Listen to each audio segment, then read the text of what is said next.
today's show, we discuss what do we actually know about death. And now, the TNT Talk Show, daring to go where other podcasts fear to tread.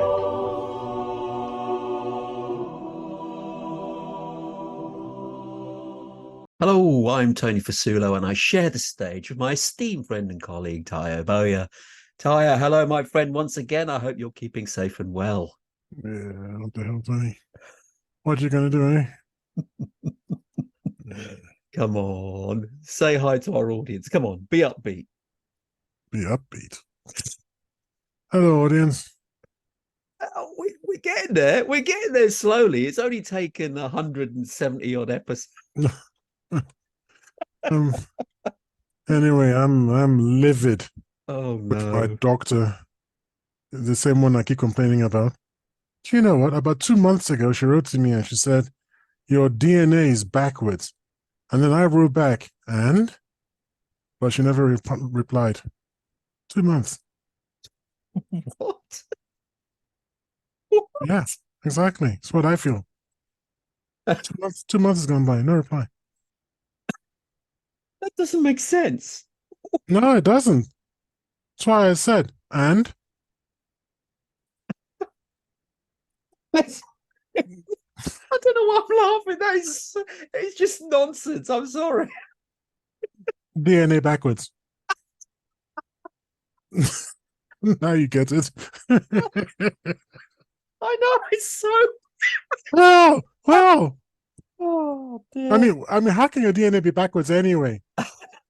Surely it can't be. It just depends how you read the damn thing, isn't it? It's a double helix, isn't it? So There's a double helix. It's not going to be backwards. anyway, She hasn't responded. let's do the same with our other jokes. And there's the bin. There's the joke. Good. The trouble is you laugh. I know I laugh. I don't know why I laugh because they're not funny, but hey, they're cringy. That's good. That's excellent. Oh dear. Anyway, let's move on with the show. And today's show is not upbeat. It's an interesting one, but a little somber, I suppose. But it's basically we discuss what do we know about death. Yeah, it's yeah. Anyway, let's kick things off. Tayo, do you want to start first on this? Isn't one of mine. I know it is one of mine because it was me that brought it up, but you've obviously got strong opinions about death and what happens after death and even how we can determine death. So I wanted you to sort of start things off. I decided to come at this from an oblique angle. Okay. So rather than discuss what is death, I thought it best to discuss what is life. And then say that death is what happens when life ends. Death is the termination of life. So if you can figure out what life is, then you can figure out what its negative is and say that is death. That's the angle I decided to choose. It turns out that defining life isn't quite as simple as one would have hoped. You think it's going to be simple because when I was in secondary school, I remember this, well, I partly remember this mnemonic, which was Mrs. Greb or something. Do you remember that? No. Mrs. Greb. MRSGRE something or the other. Like I said, I barely remember. But M was movement, R is respiration, S is something else. R could have been reproduction, by the way. See, I just remember this mnemonic, and there was just things that I think there were 7 of them, and if an object exhibited all of these, each and every one of these 7 attributes, capabilities, it was alive. Okay. And that made life rather simple. But when I was reading up on what is life, it seems we've moved on since my secondary school days, which admittedly was a long time ago, and people are actually scratching their heads because we've got things like viruses to consider, is a virus alive? It's quite a heavy subject nowadays. People are arguing about it. We've even got the extraordinary news, at least to me, that viruses can enter dead cells and reanimate them. I didn't know that was possible. It's news to me. Does that then imply that the cell wasn't dead but just dormant? You see, when you consider things like the NDE, we touched on this in a previous show. Yeah. Do you want to elaborate what NDE means? Because some of our listeners and viewers may not know. Well, an NDE is a near-death experience. These are people who are clinically dead, people who are pronounced dead because they are clinically dead, no heartbeats, no heartbeat that can register on any equipment that we've got in these modern times, and we've got some really sensitive equipment. No brainwave functions. I mean, when there's no brainwave function, just nothing's happening in the mind.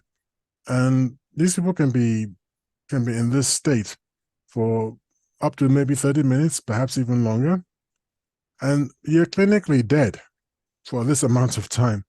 And then somehow, if you're not offended by the use of the word miraculously, somehow miraculously, you come back to life again.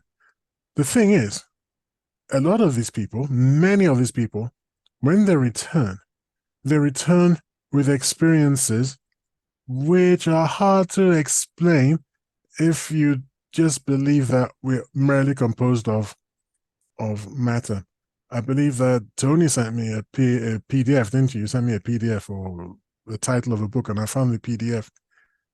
And there were experiences of people. This particular woman comes to mind. She had a near-death experience. In other words, she was clinically dead. She was in hospital and she died for some, whatever was bugging her. She had a heart attack, if I recall. Heart attack. Yeah, I can't remember what it was, but she died. But something, yeah. And what is amazing about this woman had been blind since birth. Yeah. Right? Medically blind since birth. So not sort of, fuzzy pictures or anything. Totally blind. I believe was the optic nerve was damaged or missing, something like that. Yeah, she had no sight ever. Yeah, so. But during her NDE, near-death experience, she saw the outside for the very first time of the hospital. And she saw snow on the ground and she knew what it was. And she was able to come back and describe the outside of the hospital. Now, any which way you want, she shouldn't have been able to do that. And I can't remember the details, but she described one of the nurses in the room, what she was wearing, her hair color, right, uniform, how long and short the dress was, and things like that, which is just ridiculous. If you wouldn't know that as a blind person. You would know, maybe if you came in and you were semi-conscious, the crunch of boots on the ground when it's fresh snow, you might know that. You might know it's cold, etc., etc. But maybe you've heard enough from films about Snow White and it's blanketed in snow that you can form a picture. But all this, even then, to come back and like I say, I've forgotten the details, but she gave certain details which go beyond just guesswork. She means because they were right. And as Tony says, to be able to describe the length of a nurse's dress, how would you know that? It's not something if you're lying on a gurney and you're in the throes of a heart attack or something. I don't see how you would know what the nurse's dress length would be or anything like that. So there are those the cases like that which really defy explanation in the conventional sense. But how did I come to the subject of NDEs? Well, it's because you were touching on the fact after death, which is pretty much what we were going to touch on as part of this journey anyway, because we were going to define first what death is. Yes, right. You went and spoke about what goes beyond death. Well, what life is. So remember we're talking about the viruses, and the virus will reanimate. And then you said something. This is what triggered me into that memory. When you said that are these dead cells that I think it's called a Just cyanovirus. dormant. Yeah, just dormant, or Are are they they just dead? dormant? Yeah. And the reason I brought up this ND is this, that there is a strain of thought that says this: if you come back, you never really went. So NDEs, according to this strain of thought, are a kind of consciousness which we don't normally experience. Mm. And so the mere fact that you've come back means that you didn't really go. So these viruses are able to reanimate these dead cells because they're not really dead, so to speak. And that again comes back to, well, in that case, because we think they're dead because they don't have that Mrs. Grabe or whatever the thing I'm trying to remember, whatever that mnemonic is. They don't exhibit those 7 signs of living functionality.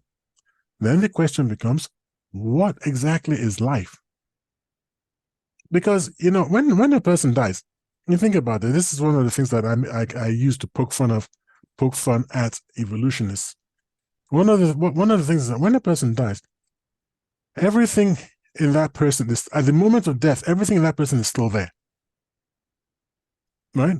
Yeah. Physically, it's all still there, but there's something not there that isn't physical. It seems it's gone, and usually it doesn't come back. So that's something. Is it a real thing? Is it our perception of it that is that almost like pareidolia? Is this some kind of pareidolia we're experiencing and saying this person is alive? Or is there really something in there that is life and his departure means death? But that then moves us on to things like a soul or a spirit that's within us, or a consciousness that then leaves our body, if that's what you're implying here. No, it's not.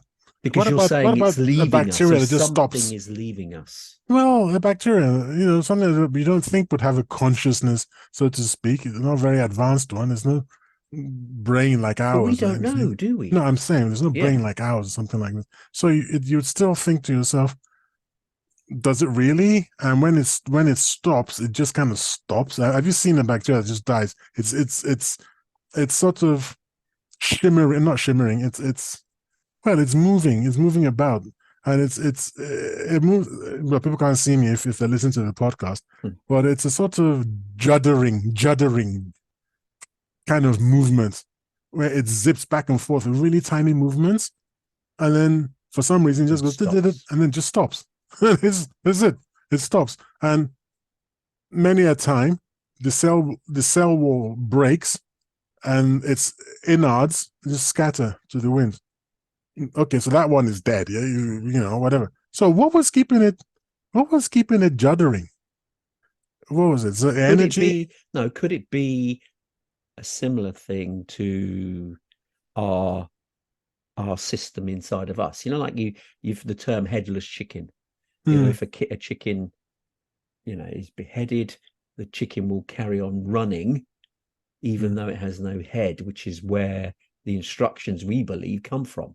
But you've got this system in each of us. I mean, a cell or a virus may have a very basic one that we're not aware of yet, but we know that whole system doesn't just take its commands directly from the brain. There's a lot we don't understand in terms of where the reactions are coming from, and there's a delay before the chicken running around without head will eventually stop and fall over. Yeah. That could be more to the loss of blood, which happens at the same time, rather than just the loss of head. I mean, have you ever seen a beheaded chicken run? Yes, I have. I've had one run after me. Well, you took the words out of my mouth. Yeah, because I've had one bizarre. Run after me. Now, my question is, why does it run after people? That I can't answer, because I was a little boy in southern Italy, just 3, 4, 5 years of age, can't recall, where my late auntie at the time, obviously they were like a farm, that's how they used to do it. They got a chicken for the evening meal, and sorry for our listeners who may find this distressing, but she cut the head off the chicken, but the chicken got off her lap and it just started to run around. And I saw it and ran, and it almost followed me. It's almost like it could pick up my footsteps. And for some reason, we don't know how the mechanism operates, but it was able to almost follow my path. And I was screaming. Petrified. You don't know how many times that happens. Yeah, It's it's happened incredible. to me. It's incredible. It happened to my little boy. It was funny, you know. He ran after him, and I was breaking up. So but it's not something. It's amazing. How do you even why not just in a random direction? Run into a wall. You know what I mean? Run off in the opposite direction. Yeah, but why does it seem to follow people? It's quite amazing. That I don't understand. That is really odd. But Ben, going back, the science seems to have dead? Well, in that case, when it's fallen and stopped moving and all the vital signs, you see, the body doesn't die immediately. That's the thing. It doesn't die. It loses senses, and it's a slow death. It's not an immediate death. So this is my fear, that a lot of people who are killed actually don't die without suffering. There's some suffering involved. We who are still alive believe that they're not suffering. But if they're going through some sort of trauma and then they eventually die, we think, oh, they're dead, they've been shot in the head or whatever, some graphic, horrible death. That death is not instant.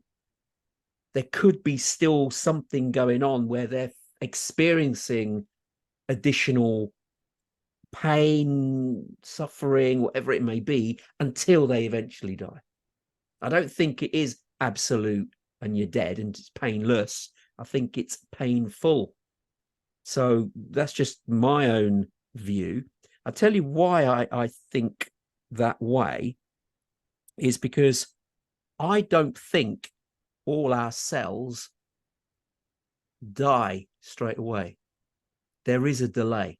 And what we've subsequently discovered about the stomach is it has enough nerve endings and synapses, would you believe, in the stomach, the same as a cat in her cat's brain. We have that many in our stomach. So our stomach and brain are linked. So, you know, when we hear the term, oh, I got this gut feeling about a situation, there's more truth in that than we realize. Gut feeling, yeah, there's more truth in that than we realize, because it's these synapses and interconnections that have been recently discovered in the stomach are actually telling the brain there's something wrong. Now, obviously, they're not as developed as in the brain, but they still have this line of communication between the two. So going back to the chicken and why it chases, it could be that all the motor functions aren't necessarily all just from the brain. There could be others that are linked to other parts of the body that still function.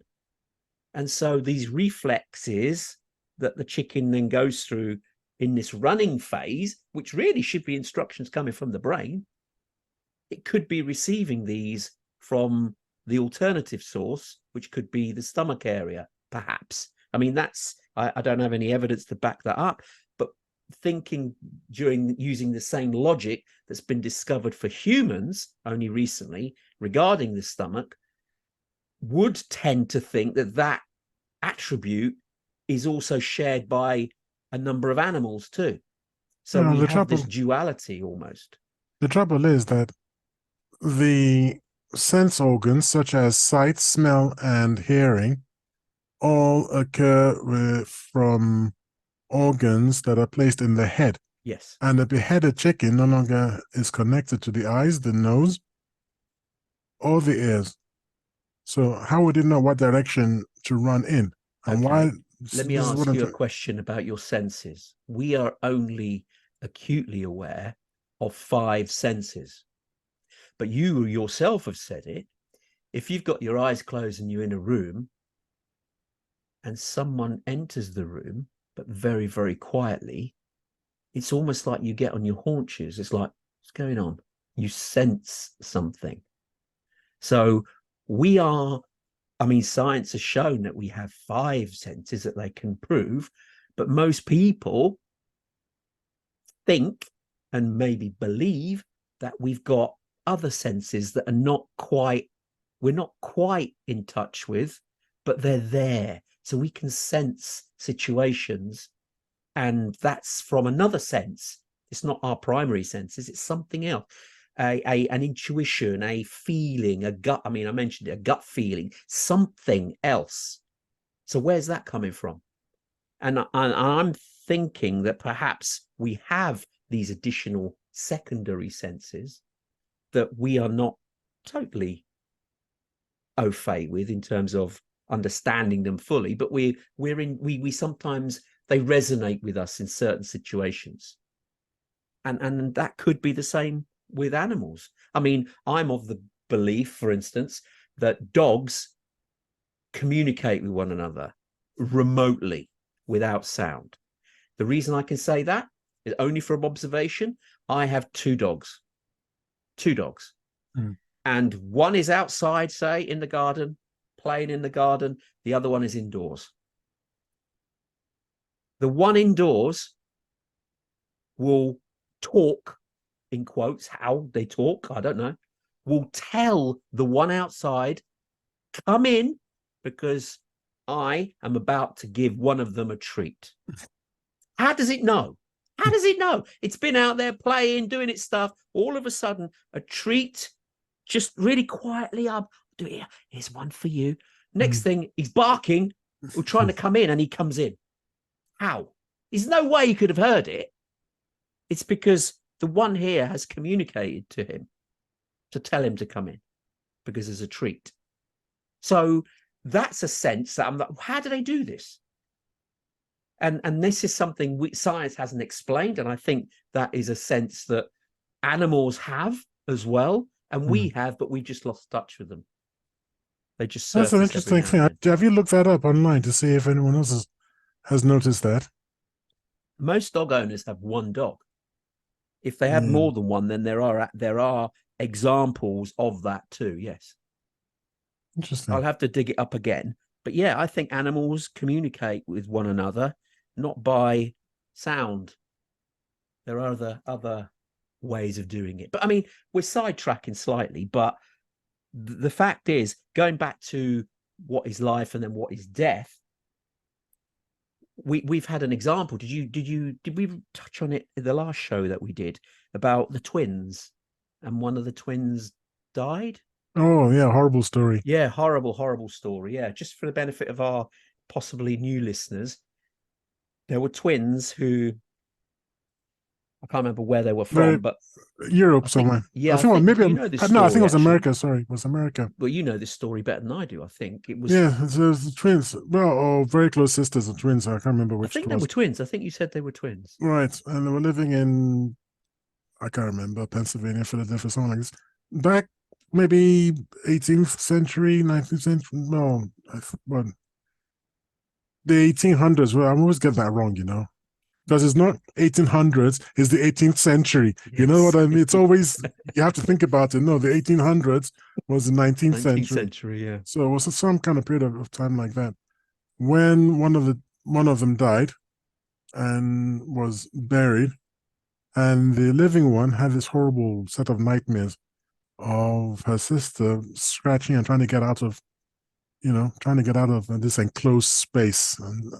And she became very frantic and very frightened that her sister was alive. And she really raised such a fuss that just to quieten her down, nobody actually thought of anything. They dug up the coffin. And when they opened it, they found scratch marks on the inside of the coffin. So the sister had been alive. Ugh. It's not a nice story to even tell. No, horrible. I know. How did she know? This is it. Yeah. This is what I'm talking about. A famous case, by the way. Anyone who wants to Google it will actually find it. It is a true, it's not an urban legend or anything. It actually happened. It's true. You can find it if you Google it. But then going back to the key point of the topic of today, how do we know when something has died?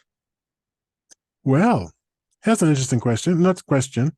I was a Toastmaster at the time, and someone gave a fantastic speech when he mentioned that there have been experiments which appear, although I think there's still some controversy, there have been experiments which appear to show that when a person dies, they lose 21 grams, which are unaccounted for. Have you I heard can this? debunk this. Has it really, has It's it been been debunked? debunked. Oh, Yeah, what a I've got shame. information. I mean, that sounds brilliant. I mean, Mm. if you want to, if you because there was a question about asking whether there's evidence that something has left a human body after it's dead, and there was a scientist. I've actually got his name. Dr. Duncan Dr. McDougall. McDougall. Yeah, that's it. Duncan McDougall. And he did some experiments and had the special table and said that each person was near to death. When they died, they lost 21 grams of weight. And yeah, he had a sensitive scale, and this is what he reported, blah, blah, blah. Since then, it has been debunked because they found that the scales he used weren't tolerant enough, and also that the experiments didn't take into account gases that would, because he didn't capture any gases that left the decomposing body after it Decomposing? deceased. Well, after it deceased, sorry, because there's certain gases and liquids that are exposed, because what happens is your body, once you die, the muscles do eventually loosen, and your bodily functions fall apart, and so you secrete stuff. Sorry for our listeners and viewers listening, but yeah, bits then come out your body, and he didn't factor those in as part of the weighing and that he should have done, and it was just failings, unfortunately, with should have been a closed system, really. Yeah, it should have been more controlled, and that's what they said. They said they tried to repeat it. They have subsequently repeated it, but with more tighter controls, and not found that same stat happening. So even though Dr. Duncan McDougall found this in 1907, I believe. Oh, was it that long ago? It was that long ago, yeah. Oh, They've subsequently did it in 2003, obviously with more modern techniques, far closed study, and they couldn't replicate it. And also his control group, he only had 6 patients. Whereas in 2003, they actually increased it to the study was done on 200 patients, and they found none of this. So in the end, they had to conclude that the original studies by Dr. Duncan McDougall. Well, this is why we like science. This is repeatable Indeed. experiments. Which was a shame, because that to me was a great example, because it was a question that left an open, what's going on here? Could this be the case? But it doesn't appear to be so. All right. Well, it's good to know that someone did the experiments, and that's facts and evidence is what we've always wanted. Well, so what happens when we die? I still say, what happens when we're born? When at the moment of conception, a process has begun. Mm-hmm. And that process lasts until there's termination of life. But what has begun? What is it? Well, there's two bits are alive already. You're not creating a life. You're passing it on, modifying it. If you think about it, you see the whole process is interesting, because you've got life from one parent, you've got a life from another, which is a sperm and an egg. They're both alive, but they come together, and the process of coming together creates this chain reaction where things start to develop and expand, and then humans and animals. Is it just a reaction then? No, well, I don't think it's a reaction, but it's a chain reaction of sequences. No, I'm saying, is life just a chain reaction? Is that it? Is that life is a chain reaction, and the cessation of that chain reaction is death? Is it that simple? Well, going back to what is death, when you pick a strawberry, for instance, is a strawberry dead at that point? Is a strawberry ever alive? I don't Well, think a yeah, strawberry is alive. I think it the strawberry germinates. It plant has. is. Oh, you mean when you say strawberry, you mean the plant? You don't mean the fruit. The fruit. When you pick a fruit, that's like the fruit is equivalent to an egg in a human. It's not alive. Is it? The plant is alive. The fruit isn't Okay, alive.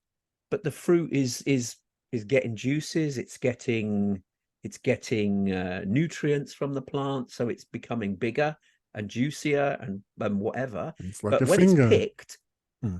does it die when it's picked? No, yeah, it's no longer part of the living creature. The living creature is the plant. If you pick, if you pluck it from the plant, you separate it. I don't even think it was really alive. It was just part of the thing that's alive. So what about the seeds on the actual strawberry They're itself? not alive until they germinate. So are the seeds dead, or are they in a dormant state? I don't think that question applies. They're not alive. But by the fact that it can germinate into something else, what does that mean? That means, is that alive? Do you see what I mean? Is it alive? No, it's not alive. So plants are not alive. Plants are alive once they germinate. But Once that process of start. Remember when you spoke about the gamete, whatever. I can't do the biology. I'm sorry. When the sperm and the ovum meet, and that creates the embryo and the chain reaction. Yeah. Then you've got your chain reaction, then it starts, and then Yeah, but that's you life. had two live things. The egg was alive, the sperm was alive. They then come together and kick off the process, chain reaction, that then germinates and creates a fetus, and then eventually an embryo, to eventually a child. And the same process is. Yeah, but the seed doesn't need that. A seed needs whatever environmental factors that require it to that will kickstart chemically, will just kickstart that process. So are we saying then that the seed is immortal almost? That process could be there thousands of years and then eventually germinate if the right conditions are met? I believe that we have planted seeds that we found in tombs and so on and so forth, and we've recovered grain, if I remember, from the Middle East in dry conditions in a tomb, someone's tomb or whatever it was, and the grain was fine, ready to go. But was it because when it's in a dormant state, it has to be kept in a certain condition for it to be reanimated, so to speak? Well, this is a long time ago, and you know me and my memory. I read so many things. I came across this. There was wine that they could drink. It apparently tasted foul. Not surprised, thousands of years old, turned into vinegar, I think they said. But the grain itself was fine. It was okay. So I don't mind. I would like to look that up. Okay. And return in a future episode and talk about it, because I don't want to mislead anyone. I seem to remember, you know, that we have genetic decay. Yes. So I seem to remember that this grain was going to be very precious because it was an early grain and was therefore really sought after, but something went wrong. So I really need to look it up. Okay. I really need to look it up. I'm not comfortable speaking about it. The thing is, my understanding of a strawberry, when you pick it, it no longer grows or ripens. It stops at that point. Yeah. Because I mean, plants are not like humans, and they're a different. Well, if you cut off a finger, it starts dying. Yes. Yeah, it's the same thing. It's true. It's true. But when you pick a plant, it then goes into a dormant state. So well, that's the whole plant you're talking about. Yeah. Or pick a fruit. Even the fruit goes into a dormant state. Well, the seeds do. The actual strawberry itself, that starts to slowly decay. Yeah. because it's no longer getting the nutrients from the plant. But the seeds, which are strange, are not dead or alive, which is it's a strange one. So this what going back to our question of the topic. So what is death? So when it comes to plants, how do you know a plant is dead? And then how do you know a human is dead? And are they dead? See, science doesn't even have the full answers to this. It's a No, very human is. complicated subject. So two numpties on the TNT talk show Trying to solve the trying to universe's answer this problem. question is we're struggling because I mean you've answered it, you've asked a great question. What is life? Is it the process of regeneration? Because Yes, what all is life? plants and humans, we regenerate over a period of time. Our skin, for instance, replaces itself every 7 years. So it keeps regenerating even as we get into old age. Obviously, it gets drier and less malleable, I suppose, as we age, because the process of getting nutrients from our food, the capacity to do that weakens. So that's why as you get older, your processes, you're not as efficient as you were when you're younger to process all the nutrients Tell me from the about it. food. Yeah. So you struggle to break them down to feed the parts of your body that need it. It becomes less efficient. So those parts are no longer as strong and flexible and movable as they were in a younger period. But you're still regenerating. So is life when regeneration stops and it goes into not entropy, because that's when things break down, but is it something similar to that? Well, let's consider this. I found the mnemonic and I've sent it to you. Okay, we'll share it in our blurb with this episode so people Yes, can please see what do. we're talking about. Mrs. Gren. Mrs. Gren with an N. Gren. Mrs. Gren. Mrs. Gren. And it says living things display certain characteristics that are absent from material objects. Mrs. Gren is an acronym. I said mnemonic. Okay, acronym. Okay. Often used to help remember all necessary features of living organisms. So it's MRS, that's Mrs. And the surname is Gren, Gren. Okay. And MRS is movement, respiration, sensitivity. That was the S I couldn't remember, right? And the Gren is growth, reproduction, excretion, and nutrition. Okay. Yeah. So you're saying that if all of those criteria are no longer met, something's dead. Yeah. You're dead. You're not, because if you were dormant, you would have, I assume, respiration, some very, very slow metabolism. It's like how bears hibernate. Okay. They're not dead. They just have a very slow heartbeat, isn't it? It slows down to like 1 beat per minute or something ridiculous. Yeah. Yeah, and they just in that very dormant state, that torpid state, everything just really slows down. They don't need to eat. They don't need this and that. They don't even need hydration, which is amazing. For I don't know how long it's a couple of months or something, and then they about three months or so. Can you imagine? That's incredible. They are ingesting their own body fat, and that's how they survive.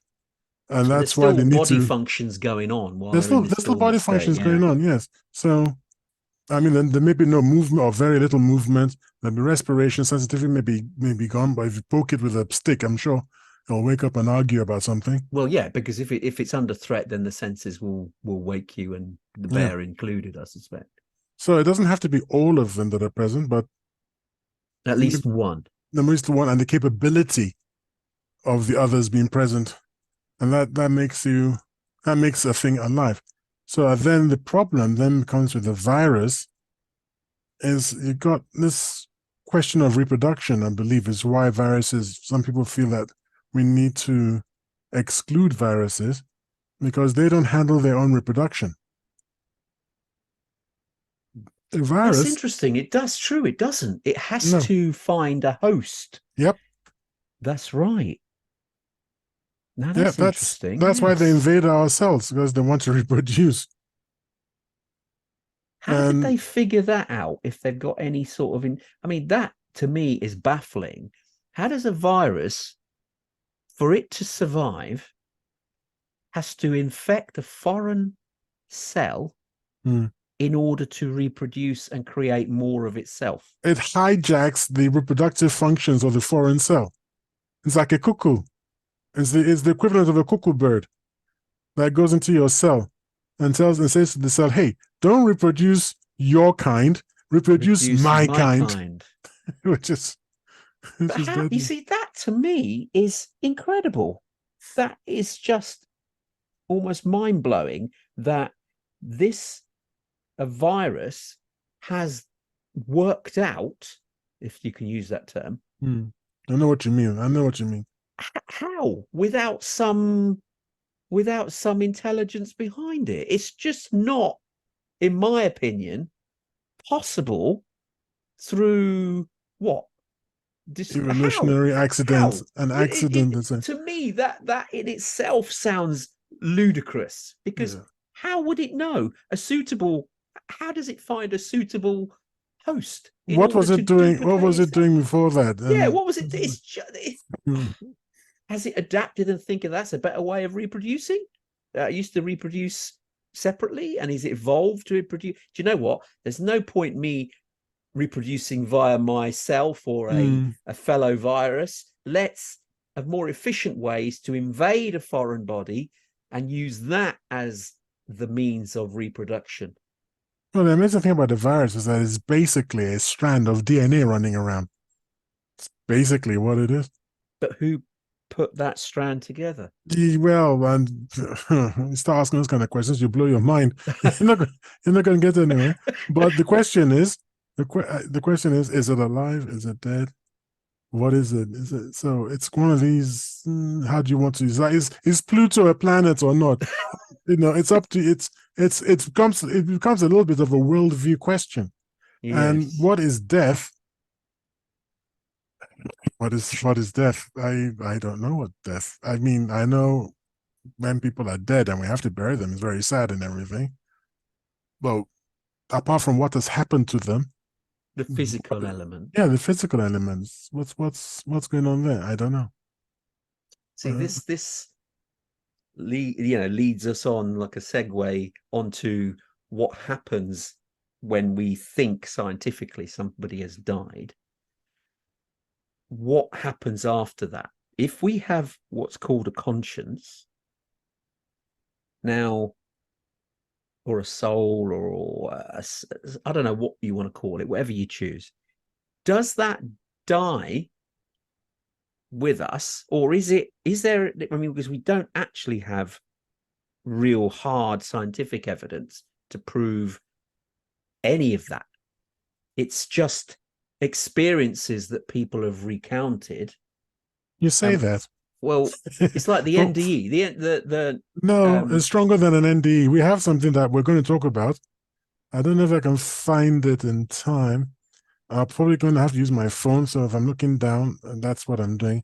okay, I'm going to use my oops. because obviously belief systems that are out there believe that we do have a soul or a spirit or a consciousness, and when the physical body has expired in some way, then that additional part leaves the body. Where it Okay. goes, we don't know. Some people speculate it goes to a heavenly place. You and I have discussed this on countless shows. Maybe we're outside the realms of what this universe is, and we maybe come back. I don't know. There's different trains of thought on what actually happens if that truly exists. Mm-hmm. Science itself has no real answer, so it's actually like shrugging shoulders. We don't know, because Mm-hmm. there's no empirical evidence for it. So it literally says believe what you like, because we have no means of proving it anyway. They've searched for it, try to find it, can't find it, but also cannot explain it. Mm. And that leads the conclusion from the science community at the moment is the decision's up to you. What do you think?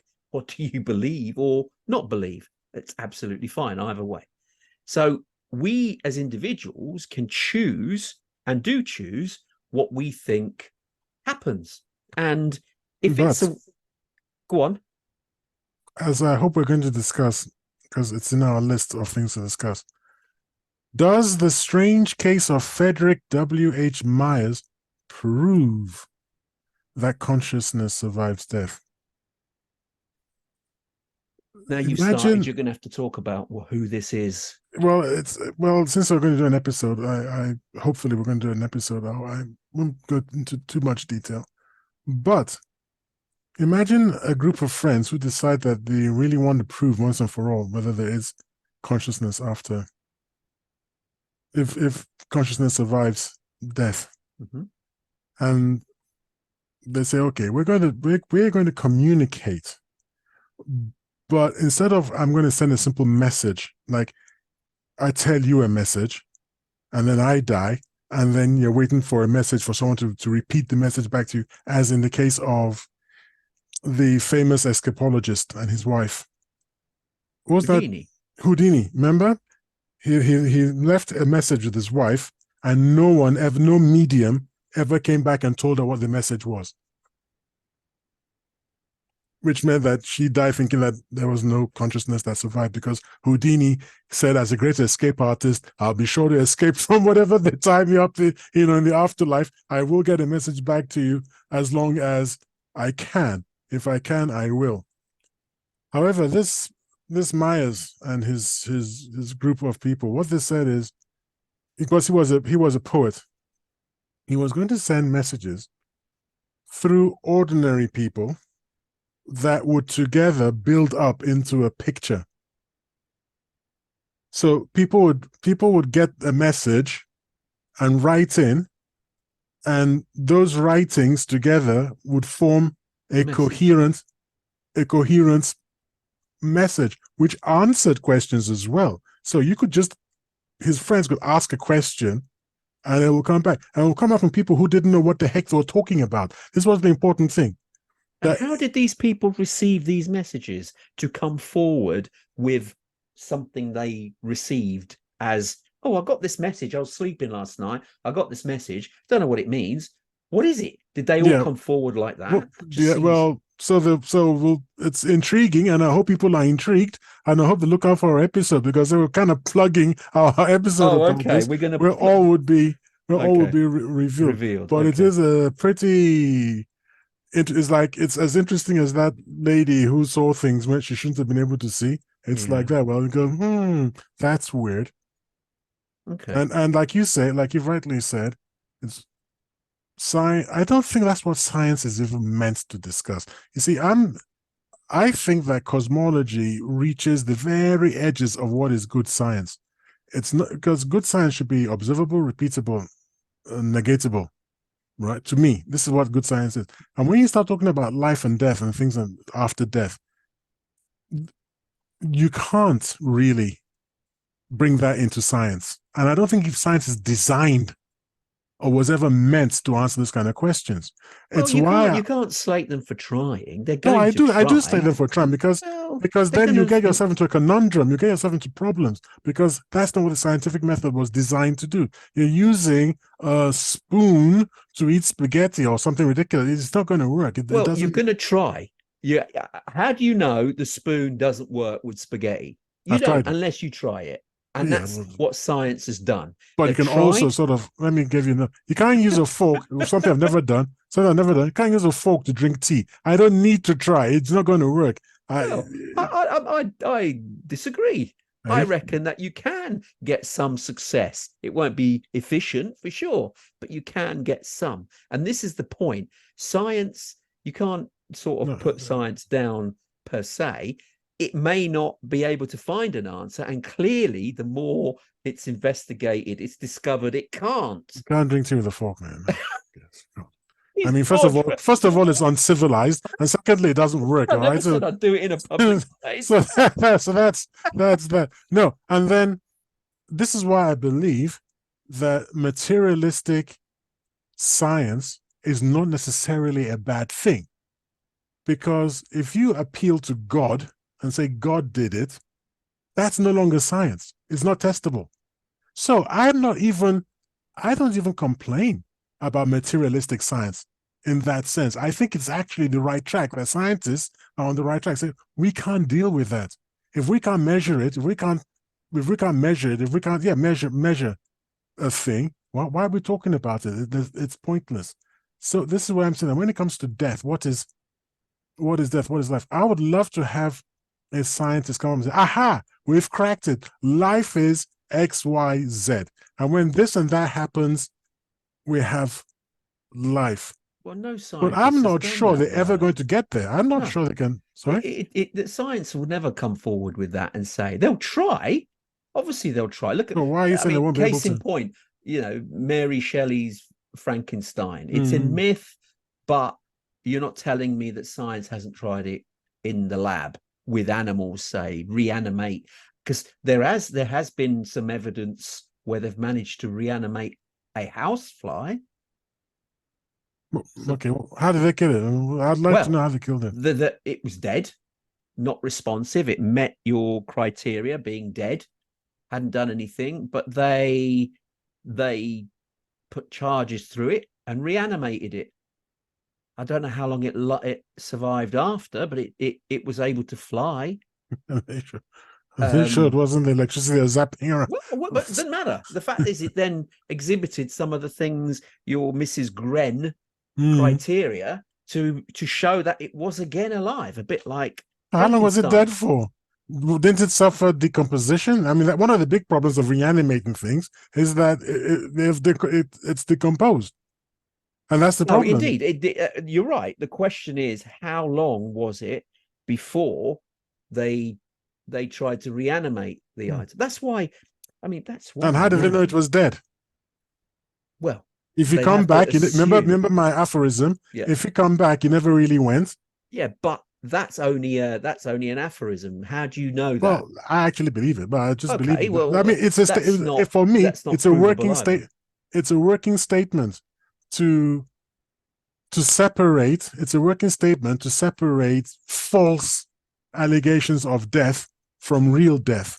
So I would accept if they removed its heart, for example, and then after 30 minutes put in another heart and then zapped it, and then that it was definite with no heart. I absolutely agree it was dead. I mean, I don't know where I got this from. I think it was from Hinduism, There's this idea that one way to be really certain the person is dead is to sever the chakras. You know anything about the chakras? Yeah, I do. Yeah. So if you sever the chakra, the chakra here, the back of the head, if you sever that from the rest of the body, it's dead, according to this Hindu tradition. But then again, think about a chicken. Beheading. A chicken is beheaded, but it still moves around. Yeah, well, I think I'm talking about humans now. So, okay. So if you cut off the head of a human, that's. And if you cut off the head of a human and reanimate that human, Tayo, will accept. That's it. You've won. Game, set, and match. Get the Nobel Prize. I don't mind that person. They obviously haven't moved on to humans. All they've done is reanimated a fly, a house fly. Now you've asked some good questions there. How long is it dead for? What killed it? What killed it? Are you certain it was dead to begin with? How long did it survive for? Blah blah blah. These are great questions. I unfortunately don't have the answer, but that is at the preliminary stage of reanimating something. Now, obviously, a housefly, reanimating a housefly compared to a human, two different things. But this does lead me on to this, your Mrs. Gren bit. How do you know someone's dead? There are a lot of people now who are close to death because of an incurable illness, etc. And they have the resources to get themselves frozen in suspended animation. You know about this, where you freeze the body. What's it called? Cryogenic. Yeah. So those people are not yet dead, but they're frozen. So basically, are they dead Oh if yeah. they're frozen? Oh yeah. Because freezing actually damages your cells. Are they aware of that? The act Ah, of freezing, the crystals destroy cell structure. but the So, people who are these charlatans taking people's money? of course they are.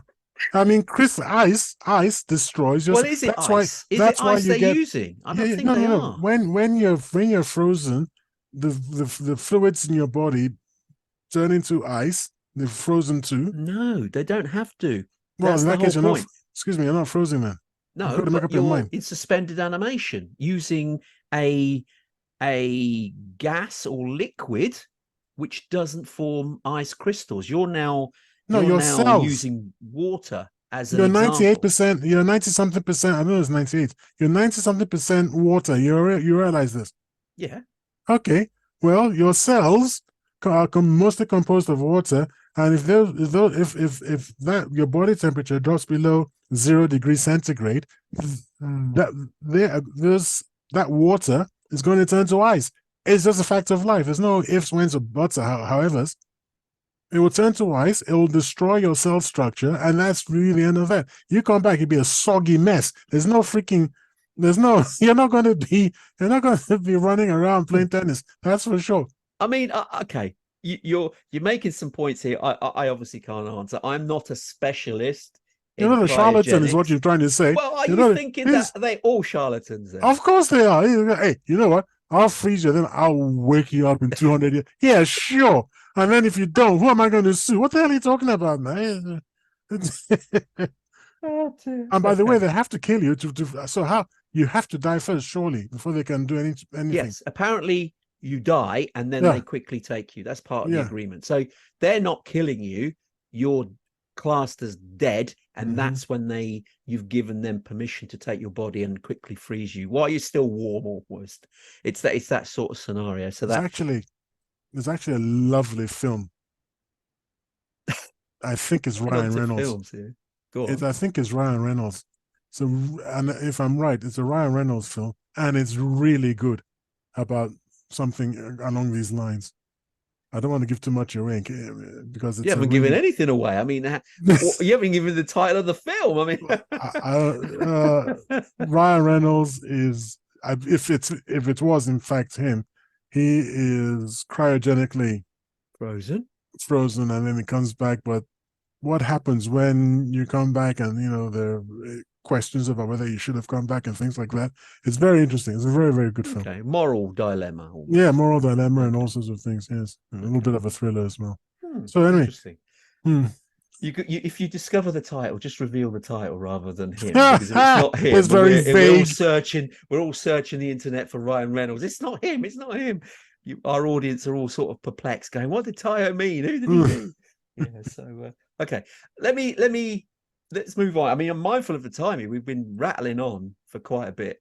The thought of the body dying and the physical body dying, that I think science seems to show there's certain criteria that need to be met, and in so doing, someone is classed as clinically dead. However, there have been instances, and I think you've touched on them yourself in previous shows, where people have, in quotes, come back from the dead, where science has thought this person is dead. There's no heartbeat, brain activity. Only for a few hours later, they miraculously wake up because they were in some sort of coma state, which gave the symptoms of death because they couldn't pick up any of the factors of Mrs. Gren, but they still came back. So that then asks the question, what is death? Are we that convinced that we've got it right as humans, that we can say, yeah, that person's dead? Now, you're right. If someone has been severed from the neck, we can be fairly certain. But if they've just simply died, we have to sort of, I don't know. Not be in a hurry to bury them. Well, there are cultures that bury them within 24 hours. I know, and I think I can't imagine how many countless people have woken up dead, so to speak, because that must be a horrible, horrible, horrible way to go. And I think that we really should start practicing this coup de grace kind of thing, where we just make a small surgical incision and just cut, the spinal cord. Oh yeah, and they cut it. Just cut it, and then that person is dead. And I think we should just do that, whether we believe, whether we believe the person is dead or not. Just do it, for safety. Okay. Just, it must have just statistically, it must have happened, and it's terrible. Really horrible. It's happened a lot of times. We've got countless examples of it. So clearly, we have got it wrong when we've tried to decide when someone is dead, clinically dead. It hasn't worked. So do we have to get more sensitive equipment? Do we have to do additional tests? And the Mrs. Gren philosophy, or what was the word you used? Acronym. Mrs. Gren. Mrs. Acronym, Gren. yes. Yeah, acronym for Mrs. Gren. Should it be extended? Should they add something else on the end of that as a rubber stamp to say, yep, that person's dead? And remember, we've covered it before about what goes on after death, but we're still scrabbling around. We're not trying to figure out what the hell is death first before we worry about what goes after death. Yeah, indeed. Okay, it's. I mean, we've reached the top of the hour here, so again, we could carry on at length here. But do you want to do a sum up of the topic? Yeah, I've been waiting for this moment. Actually, death? It's what? Sorry, I've been waiting for this moment because I want to define life, and I think you found it, have you? I think it's not mine, unfortunately, so I can't claim yet another Nobel Prize, which I'm cheated off because I've been cheated of one already. The first one's still in the post. Yeah, I must say that you prevented me. I think you prevented. No, I don't think you did prevent me from earning my second Nobel Prize in our show on intelligence. I did. Yeah, because I was prepared to define intelligence, but you never gave me a chance to do it, and so I wasn't able to do it. And I felt robbed of my chance to wow the world, my brilliance. And somebody give that man the Nobel Prize. Anyway, so I can't claim, this isn't one of mine. Okay. So I can't claim the Nobel Prize. Okay. But this is a definition of life that I really like. Life is a sexually transmitted terminal disease. Okay. Yeah. Think about it. It's brilliant. Yeah. I think it does it a bit of a disservice. Let's be honest. But is it sexually transmitted? Well, of course it's sexually transmitted. Of course it is. Is it terminal? Eventually. And if something is terminal, is it not a disease? So what's it's actually perfect. No. Life is a sexually transmitted terminal disease. Let me give you something which is, I think we've touched on it on a very early show, and it may be apt for this bit. What is on every gravestone? It's the same on every single gravestone, if not every single one. 99.9% of all gravestones that have ever existed. What is the same on every single one? Yeah, lies. Nope. Hair? Nope. Is it a word? No. It's not a word. What is on every single gravestone? Yep. Mold? Eventually, yes, but no. I'm mindful of the time. Let me tell you, in every single gravestone, you have the birth date, if it's known. You certainly have the death date, but in the middle of the two, you have the dash. And the dash represents your life.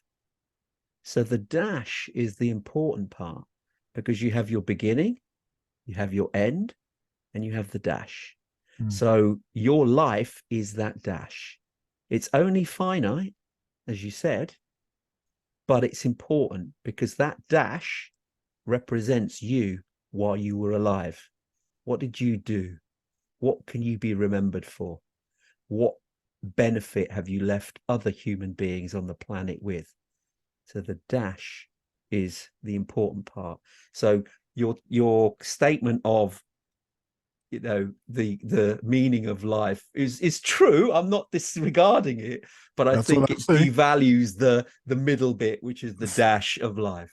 Sexually transmitted. Indeed. Anyway, unfortunately, we have reached the end of the show for another week. Bye.